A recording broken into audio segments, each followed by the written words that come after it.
ಯೇಸು ಪ್ರಭುನಿ ನಮ್ಮಟಿ ಅನಲರೆ ಯೇಸು ಪ್ರಭುನಿ ನಮ್ಮಟಿ ಅನಲರೆ ಪಾಪ ಕೂತಿ ಶಿವನರಗ ನಮ್ಮಟಿ ಪಾಪ ಕೂತಿ ಶಿವನರಗ ನಮ್ಮಟಿ ಲಾರ ಲಾರ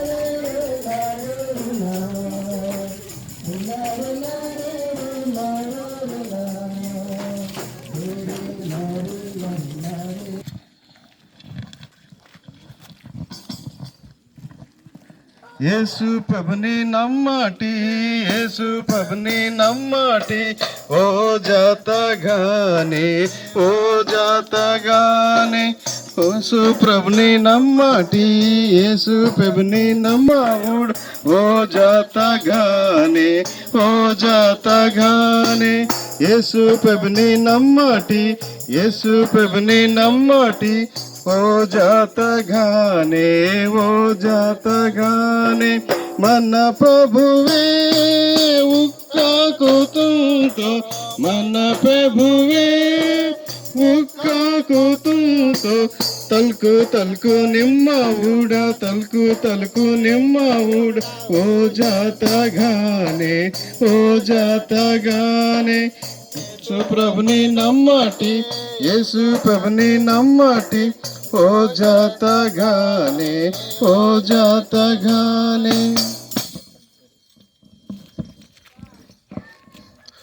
బైబిల్ గ్రంథం ఈ రీతిగా సెలవిస్తూ ఉంది. కాబట్టి క్రీస్తు యేసు నందు ఉన్నవారికి ఏ శిక్షా విధియు లేదు. క్రీస్తు యేసు నందు ఉన్నవారికి ఏ శిక్షా విధి లేదు. శిక్ష ఎవరికి వస్తుంది చెప్పండి? శిక్ష ఎవరికి విధిస్తారు? ఏదైనా నేరం చేసినప్పుడు, ఏదైనా తప్పు చేసినప్పుడు మరి శిక్ష విధిస్తారు. మరి శిక్ష ఉంటుంది. కాబట్టి మన మానవ జాతికి ఉన్నటువంటి శిక్ష ఏంటి? యేసుక్రీస్తు ప్రభువుని నమ్ముకుంటే మరి ఎందుకు శిక్ష ఉండదు? అసలు ఈ శిక్ష రావడానికి కారణం ఏంటి? బైబిల్ గ్రంథం ఇలా సెలవిస్తూ ఉంది, పాపము వలన వచ్చు జీతము మరణము. పాపము వలన వచ్చు జీతము మరణము. మనం ఏదో పని చేస్తే తప్పకుండా జీతం వస్తుంది. సాయంత్రం అయ్యేసరికల్లా ఏ కూలికి వెళ్ళినా ఏ పనికి వెళ్ళినా ఒక జీతం అంటూ ఉంటుంది కదా. అట్లనే పాపం చేస్తూ కూడా మరి దానికి ఒక జీతం ఉంది, అదేంటంటే మరణం. కాబట్టి ఈ భూమి మీద పుట్టిన ప్రతి మానవుడు కూడా పాపములోనే పుట్టాడని బైబిల్ గ్రంథం చెప్తుంది. పాపము లేని మనిషి అంటూ ఎవరు లేరు. బైబిల్ గ్రంథం ఇలా సెలవిస్తూ ఉంది, ఏ భేదము లేదు, అందరూ పాపము చేసి దేవుడు అనుగ్రహించు మహిమను పొందలేకపోతున్నారని. ఏ దేశంలో పుట్టినా, ఏ గ్రామంలో పుట్టినా, ఏ మతంలో పుట్టినా, ఏ జాతిలో ఏ కులంలో పుట్టినా కానీ పాపంలోనే మనిషి పుడతా ఉన్నాడు.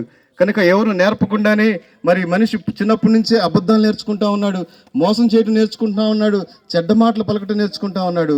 మరి ఈ యొక్క ప్రపంచమంతా కూడా పాపంతో నిండిపోవడం కారణం ఏంటంటే మనిషి చెడిపోవటమే.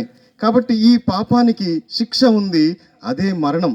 మరి యేసుక్రీస్తు ప్రభువారు నమ్ముకుంటే ఈ శిక్ష ఎలా తొలగించబడుతుందంటే, యేసుక్రీస్తు ప్రభువారు పాపము లేని మనిషిగా మరి నీ కొరకే నా కొరకే ఈ లోకానికి ఆయన మరి 2024 సంవత్సరాల క్రితము ఈ యొక్క మరి ప్రపంచంలోనికి ఆయన మానవ అవతారంలో ఈ లోకానికి వచ్చారు.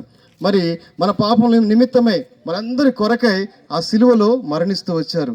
మనం పాపం పోవాలని మేకల్ని, కోడెల్ని, ఇంకా రకరకాలైనటువంటి జంతువులను బలిగా అర్పిస్తూ ఉంటాం. కానీ మన పాపం పోవట్లేదు. మనం పాపం పోవాలని ఎన్నో పుణ్యక్షేత్రాలు దర్శిస్తూ ఉంటాం, ఎన్నో పూజలు చేస్తూ ఉంటాం, ఎన్నో నదుల్లో మునుగుతూ ఉంటాం. కానీ మన శరీరానికి ఉన్నటువంటి మలినం పోతుంది, కానీ మన హృదయంలో నుండి ఆ యొక్క పాప మాలిన్యము పోవటం లేదు. కనుక మరి పదే మన ఎన్నోసార్లు ఈ పాపం పోవాలని ఎన్నో బలులు అర్పిస్తూ ఉన్నాం, కానీ ఈ పాపం అలా నిలిచిపోతుంది. అందుకనే ఈ మానవ జాతికి ఈ పాప ఫలితమైనటువంటి ఈ శిక్ష, ఈ యొక్క మరణము తొలగించడానికి దేవుడే మానవుడిగా మరి యేసుక్రీస్తు ప్రభువారుగా ఈ లోకానికి వచ్చి సిలువలో మరణిస్తూ వచ్చారు, సిలువలో రక్తం కారుస్తూ వచ్చారు. నీ పాపం నిమిత్తమై, నా పాపం నిమిత్తమై, నీ శిక్ష నా శిక్ష తొలగించడం కొరకై మరి ఆయన యొక్క సిలువలో మరి వెల చెల్లిస్తూ వచ్చాడు. నీకు బదులుగా నాకు బదులుగా ఆ సిలువలో మరణిస్తూ వచ్చారు. మరి ఇద్దరు కవల పిల్లలు ఉన్నారు. వాళ్ళిద్దరి పేర్లు ఏంటంటే, ఒకరి పేరు విజయ్, ఒక వ్యక్తి పేరు అజయ్. మరి అజయ్ అనే వ్యక్తి వాడు చిన్నవాడు విజయ్. పెద్దవాడు చక్కగా చదువుకున్నాడు, మంచిగా లాయర్ అవుతూ వచ్చాడు.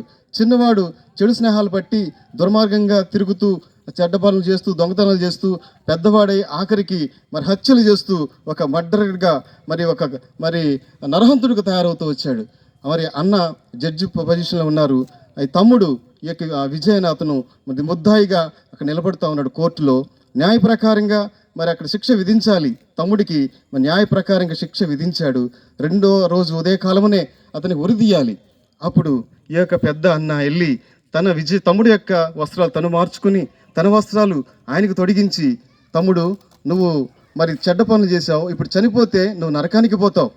నేను మరి యేసుక్రీస్తు ప్రభువుని నమ్ముకున్నాను, ఒకవేళ చనిపోతే పరలోకానికి పోతా. నా గురించి నాకు ఎటువంటి చింత లేదు, ఇక నుంచి అయినా నీ జీవితాన్ని మార్చుకో అని చెప్పేసి తనకి మరి నూతన జీవాన్ని ప్రసాదించి ఆ మరణ శిక్షను తాను తీసుకున్నాడు. అదేవిధంగా యేసుక్రీస్తు ప్రభువారు కూడా మరి మానవ జాతి మీద ఉన్నటువంటి ఈ యొక్క పాప శిక్షను భరించడానికి ఆయన ఈ లోకానికి వచ్చి ఆయనకి విజయ్ యొక్క మరణ శిక్షాన్ని మరి అజయ్ తీసుకున్నట్లుగా మరి మరణ శిక్షను తాను తీసుకుని శిలువలో మరణిస్తూ వచ్చారు.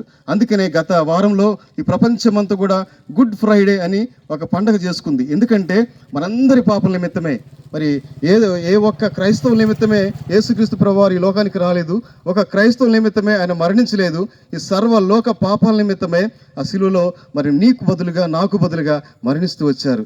యేసుక్రీస్తు ప్రభు దగ్గరికి వస్తే నీ శిక్ష అంతా తొలగిస్తాడు, ఈ పాప శిక్షను తొలగించి నీకు నిత్య జీవానికి అనుగ్రహిస్తాడు. నువ్వు చనిపోతే మరి నీకు రెండే ప్రదేశాలు ఉంటాయి, ఒకటి పరలోకం, మరొకటి నరకం. ఆ నరకం తప్పించబడాలంటే పాపంలో వచ్చే జీతం మరణం అంటే ఆ నరకమే, అగ్నిగుండం తప్పించబడాలంటే యేసుక్రీస్తు ప్రభువారి వద్దకు రా. నువ్వు ఎవరైనా సరే, మరి ఏ కులమైనా సరే, ఏ మతమైనా సరే, అందరినీ ప్రేమతో ఆహ్వానిస్తూ ఉన్నాడు. మరి అందరి కొరకు ఆయన ఈ లోకాన్ని, ఇందుకు మనం పాట పాడుకుంటూ వచ్చాం, ఈ భూమిని, ఆకాశాన్ని, ఈ పిట్టల్ని, ఈ సమస్తాన్ని సృజించింది ఆయన ఒక్కడే కనుక, నిన్ను నన్ను సృజించింది కూడా ఆయన ఒక్కడే, ఆయన తండ్రి కనుక. మన పాపంలో నశించుకోవడం ఇష్టం లేక నీ కొరకే నా కొరకే ప్రాణం పెట్టిన వ్యక్తి, ప్రాణం పెట్టిన దేవుడు ఎవరైనా ఉన్నారంటే యేసుక్రీస్తు ప్రభువారు మాత్రమే. నీ కొరకే నా కొరకే సిలువకి ఎక్కిన మరి ప్రేమమూర్తి ఎవరైనా ఉన్నారంటే యేసుక్రీస్తు ప్రభువారు మాత్రమే. నువ్వెంత ఘోరపాపి అయినప్పటికీ, ఎటువంటి చెడుతనంలో ఉన్నప్పటికీ యేసు ప్రభు దగ్గరికి వస్తే నీ జీవితం మార్చబడుతుంది. మేము కూడా ఒకప్పుడు పాపంలో ఉంటూ వచ్చాం, యేసుక్రీస్తు ప్రభు దగ్గరికి వచ్చిన తర్వాత మా జీవితాలు మార్చబడ్డాయి. మరి గొప్ప సంతోషాన్ని మేము అనుభవిస్తూ ఉన్నాం. ఈ సాయంకాల సమయంలో మీరు కూడా ఇటువంటి గొప్ప సంతోషాన్ని మీరు కూడా పొందుకోవాలని ఈ యొక్క ప్రేమ వార్తను చాటించుకుంటూ మీ గ్రామానికి వచ్చాం. కాబట్టి ప్రియమైన సహోదరుడా, సహోదరి, ఈ యొక్క ప్రేమ మాటలు మీరు స్వీకరించండి. యేసుక్రీస్తు ఇచ్చేటువంటి నిత్య జీవాన్ని, ఆ పాపపు శిక్షను మీరు తొలగించుకొని మరి నిత్య జీవానికి వారసులు కావాలని ప్రేమతో మిమ్మల్ని ఆహ్వానిస్తూ ఉన్నాం. ఈ సాయంకాల సమయంలో ఇదే గ్రామంలో మరి జయమ సోదరి జయమ గారి గృహంలో మరి సువార్త కూడిక ఉంది. మీరు ఎవరైనా రావచ్చు, ఇంకా అనేక మరి విషయాలు మీరు తెలుసుకోవచ్చు. మీ గురించి మేము ప్రార్థన చేస్తాం.